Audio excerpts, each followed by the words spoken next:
बिस्मिल्लाहिर्रहमानिर्रहीम। तमाम देखने और सुनने वालों को अस्सलामु अलैकुम। दोस्तों, आज मैं अपने गांव में तंदूर के बाहर पड़ी चारपाई पर बैठा हुआ था।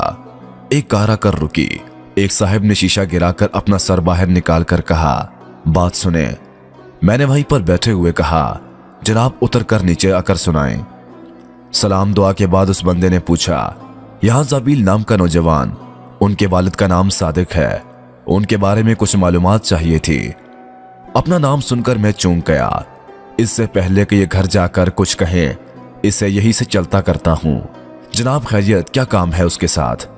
उन्होंने कहा कि उसको नौकरी देनी है, इसके करैक्टर के बारे में थोड़ी सी मालूमात चाहिए थी। नौकरी का सुनकर तो मैं चूक गया। दिल में सोचा ये जरूर अब्बा जी का काम होगा। मैंने कहा 500 का नोट लगेगा, इंफॉर्मेशन देने का मुआवजा है।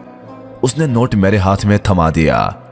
मैंने कहा वो तो एक नंबर का खड़ूस, सारा दिन गली के थड़ी के ऊपर बैठा फेसबुक इस्तेमाल करता है। सारा मोहल्ला उससे तंग है, उसके घर वाले भी खुद उससे तंग हैं। आप ऐसे शख्स को कैसे नौकरी दे सकते हैं? ऐसा ना हो कि आपके दफ्तर में आपको चूना लगाकर ही भाग जाए। उस शख्स ने शुक्रिया अदा किया और रुखसत हो गया।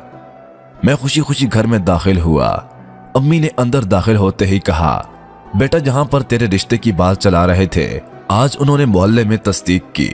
किसी मनहूस ने पता नहीं क्या कह दिया, उन्होंने रिश्ते से साफ साफ इनकार कर दिया। बस ये सुनने की देर थी। मैं 500 का नोट हाथ में पकड़े अपने खोटे नसीब को कूस रहा था।